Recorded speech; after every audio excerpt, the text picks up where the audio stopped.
નમસ્કાર, થર્ડ આઈ એક્સપ્રેસમાં તમારું સ્વાગત છે।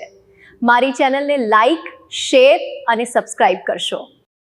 તળાજામાં ડીઝલની અસરથી ખેડૂત પરેશાન, પણ કાળા બજારની પણ ચર્ચા। આજરોજ તારીખ 23 મે 2024 શનિવારના સાંજના 5 કલાકે વાત કરીએ તો તળાજા શહેરના વિવિધ પેટ્રોલ પંપો ઉપર ડીઝલ માટે લોકોની અવરજવર વધતી જોવા મળી રહી છે। ખેડૂતો દ્વારા ટ્રેક્ટર, પંપસેટ અને ખેતીના અન્ય સાધનો માટે ડીઝલની જરૂરિયાત વધી હોવા છતાં પણ પૂરતું ડીઝલ ન મળતા મુશ્કેલી ઊભી થઈ છે। ખેડૂતોનું કહેવું છે કે હાલ ખેતી સંબંધિત કામગીરીનો સમય મહત્વનો ચાલી રહ્યો હોય અને જો સમયસર ડીઝલ નહીં મળે તો તેની સીધી અસર ખેતીવાડી ઉપર પણ પડી શકે છે। બીજી તરફ વાહન ચાલકો પણ લાંબી લાઈનોમાં ઊભા રહ્યા છે અને ઘણા સમય રાહ જોવી પડી રહી હોવાનું સામે આવ્યું છે। સૂત્રો પાસેથી મળતી માહિતી મુજબ ડીઝલની અછતનો લાભ લઈને કેટલાક લોકો સંગ્રહખોરી કરી રહ્યા હોવાની પણ ચર્ચા ચાલી રહી છે। સાથે ડીઝલના કાળા બજાર અંગે પણ ચર્ચાઓ ઉઠી રહી છે। જોકે આ મામલે હજુ સુધી કોઈ સત્તાવાર પુષ્ટિ થઈ નથી। હાલ ડીઝલની અછતને લઈને લોકોમાં ચિંતા જોવા મળી રહી છે, જ્યારે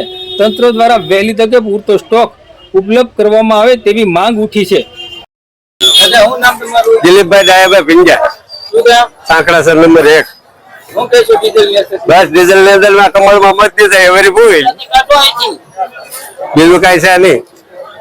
10 દિવસના કન્ટિન્યુ લાઈન માં થઈ, અહીંયા નથી, ભુરાણીમાં નથી, આખા તળાજા ડીઝલ નથી। શું કરવાનું અત્યારે ખેડૂત ને? મોહમ્મદભાઈ ફેરભાઈ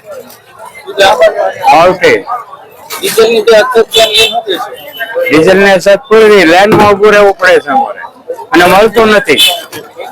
આટા ખાઈ ખાઈને અમે થાકી ગયા છીએ, હવે પાછું જવું પડે છે। આ પેટ્રોલ ડીઝલ ની લાઈન માં ખેડૂતો ઉભા છે અને કેટલી હેરાન થાય છે। તડકાના હવાના એક ધરા ઉભા છે, બીજા ખાવા પીવા જતા નથી ને હેરાન થાય છે એટલું બધું। કોઈ ડીઝલ કોઈને મળતું નથી, માણસો ટ્રેક્ટર આડા બધા બંધ છે।